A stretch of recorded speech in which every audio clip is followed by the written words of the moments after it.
मूलभूत अधिकारांच्या भागात आलेला दुसरा महत्त्वाचा अधिकार म्हणजे स्वातंत्र्याचा अधिकार. कलम 19 ते 22 यामध्ये या स्वातंत्र्यांचं वर्णन केलेलं आहे. समतेप्रमाणेच स्वातंत्र्य देखील व्यक्तिविकासासाठी अत्यंत आवश्यक असते. त्यामुळेच भारतीय नागरिक म्हणून नागरिकांना कोणकोणते स्वातंत्र्य दिलेले आहे याचे वर्णन संविधान निर्मात्यांनी या भागात करून ठेवलेले आहे. 19व्या कलमामध्ये ज्या स्वातंत्र्यांचं वर्णन केलेलं आहे त्यात प्रमुखतः 6 प्रकारच्या स्वातंत्र्यांचं वर्णन कलम 19 मध्ये अ, ब, क, ड, इ, फ अशा क्रमाने आलेलं आहे. भारतीय नागरिकांना मिळालेलं पहिलं स्वातंत्र्य म्हणजे भाषण व विचार स्वातंत्र्य. आपल्या विचारांचे आदानप्रदान करण्यासाठी भाषण आणि विचार स्वातंत्र्य हे अत्यंत आवश्यक असतं. भारतीय नागरिक आपला विचार भाषणाद्वारे व्यक्त करून किंवा मुद्रणाद्वारे त्याला प्रकाशित करून आपले विचार इतरांपर्यंत पोचवू शकतात. वृत्तपत्रांचं स्वातंत्र्यसुद्धा यातच अंतर्भूत आहे, यातच त्याचाही समावेश होतो. परंतु या भाषण आणि विचार स्वातंत्र्यावर काही प्रकारची बंधनंसुद्धा लावण्यात आलेली आहे. म्हणजे देशाची एकता, अखंडता किंवा सार्वभौमत्व याला बाधा निर्माण होईल किंवा देशाच्या सुरक्षेला धोका निर्माण होईल, सार्वजनिक शांतता, सुव्यवस्था यांना धोका निर्माण होईल अशा प्रकारचं कुठलंही वक्तव्य, अशा प्रकारचं कुठलंही भाषण करण्याचं स्वातंत्र्य या माध्यमातून नागरिकांना नाही. एखाद्या व्यक्तीची वैयक्तिक बदनामी होत असेल किंवा न्यायालयाचा ज्यामुळे अवमान होत असेल अशा प्रकारचं भाषण स्वातंत्र्य यात अपेक्षित नाही. देशाची एकता, अखंडता कायम राहील अशा प्रकारेच कुठल्याही प्रकारचे विचार व्यक्ती समाजासमोर मांडू शकेल हे यात अभिप्रेत आहे. त्यानंतर स्वातंत्र्य म्हणजे शांततेने आणि शस्त्राशिवाय सभा घेण्याचे स्वातंत्र्य. आपण बघतो की ज्या वेळेला निवडणुका असतात त्यावेळी वेळोवेळी अनेक मोठ्या मोठ्या प्रकारच्या सभा घेतल्या जातात. याशिवाय वेळोवेळी जे कोणते समजा सरकारपर्यंत आपली मागणी पोचवण्याकरता मोर्चे काढण्यात येतात. वेगवेगळ्या संघटना आपापल्या सभा भरवत असतात. तर सभा भरवण्याचा अधिकार आहे, मात्र त्या सभेमध्ये सहभाग घ्यायचा असेल तर मात्र शस्त्र सोबत बाळगण्याचा अधिकार कुणालाही नाही. शस्त्र न बाळगता एकत्र येऊन सभा तुम्ही घेऊ शकता आणि त्यात विविध विषयांवर चर्चा करू शकता. हे यात स्वातंत्र्य भारतीय नागरिकांना दिलेलं आहे. हा सुद्धा अधिकार लक्षात ठेवायचा अमर्याद नाही. कुठल्याही सभेद्वारे, कुठल्याही एकत्रित लोकांच्या येण्याद्वारे जर का सार्वजनिक शांतता, सुव्यवस्थेला बाधा पोचत असेल, भारताची एकता, अखंडता कुठेतरी त्याला धोका निर्माण होत असेल तर मात्र अशा प्रकारच्या एकत्रित येण्यावर, अशा प्रकारच्या सभांवर सरकार निश्चितच बंधन टाकू शकते. त्यानंतरचं स्वातंत्र्य म्हणजे संस्था किंवा संघटना स्थापन करण्याचं स्वातंत्र्य. या अंतर्गतच ज्या वेगवेगळ्या संस्था आपल्याला दिसतात, म्हणजे कामगार संघटना तुम्हाला माहिती असेल किंवा सामाजिक वेगवेगळ्या संस्था असतात, आर्थिक सांस्कृतिक संघटना असतात. या सगळ्या संघटना स्थापन करण्याचं जे स्वातंत्र्य मिळालेलं आहे ते या माध्यमातूनच मिळालेलं आहे. यावर सुद्धा मर्यादा आहे.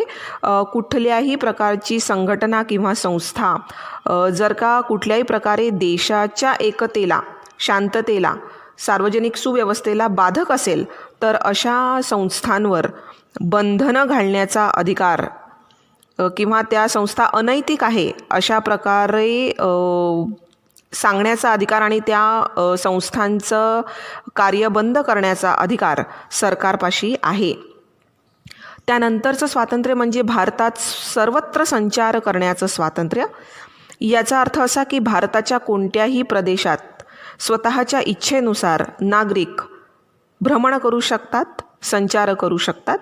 एका प्रदेशातून दुसऱ्या प्रदेशात जाण्यासाठी भारताच्या आत, तुम्ही देशाच्या आत जर का एका भागातून दुसऱ्या भागात जात असाल तर त्याकरता कोणत्याही दुसऱ्या परवानगीची गरज नाही. थोडक्यात सांगायचं म्हणजे तुम्हाला भारताच्या एका राज्यातून दुसऱ्या राज्यात जायचं असेल तर पासपोर्ट लागत नाही. पासपोर्ट व्हिसा कधी लागतो? जेव्हा तुम्ही अगदी देशाच्या बाहेर जाता तेव्हाच. तर ही जी व्यवस्था आहे, हे जे स्वातंत्र्य आहे, हे या माध्यमातून, घटनेच्या माध्यमातून भारतीय नागरिकांना मिळालेलं स्वातंत्र्य आहे. यातसुद्धा काही बंधनं आहेत. काही क्षेत्र अशी असतील जिथे सरकारने प्रतिबंधित क्षेत्र म्हणून जर का त्याला त्या जागांमध्ये जाण्यापासून सरकारने काही प्रतिबंध लावले असतील तर मात्र सरकार तेथे रोखू शकते आणि सार्वजनिक हित आणि सुव्यवस्था बघून अशा प्रकारे संचार स्वातंत्र्यावर बंधने घालण्याचा अधिकार सरकारला आहे. यातील पुढील स्वातंत्र्य म्हणजे देशात कोठेही निवास करण्याचे व स्थायी होण्याचे स्वातंत्र्य. या अंतर्गत भारतीय नागरिकांना भारताच्या कोणत्याही भागात निवास करण्याचे, स्थायी होण्याचे स्वातंत्र्य प्राप्त आहे. परंतु यावर सुद्धा सार्वजनिक हितासाठी आवश्यक असतील ती बंधने वेळोवेळी सरकार घालू शकते. आणि शेवटचं जे स्वातंत्र्य या अंतर्गत आहे ते म्हणजे व्यवसाय किंवा व्यापार करण्याचे स्वातंत्र्य. याचा अर्थ असा की भारतीय नागरिकांना आपल्या इच्छेनुसार कोणता व्यवसाय करायचा आहे, उद्योग करायचा आहे, रोजगार करायचा आहे, धंदा करायचा आहे, याचं स्वातंत्र्य नागरिकांना आहे. ते स्वतःच्या इच्छेनुसार कोणताही व्यापार धंदा करू शकतात.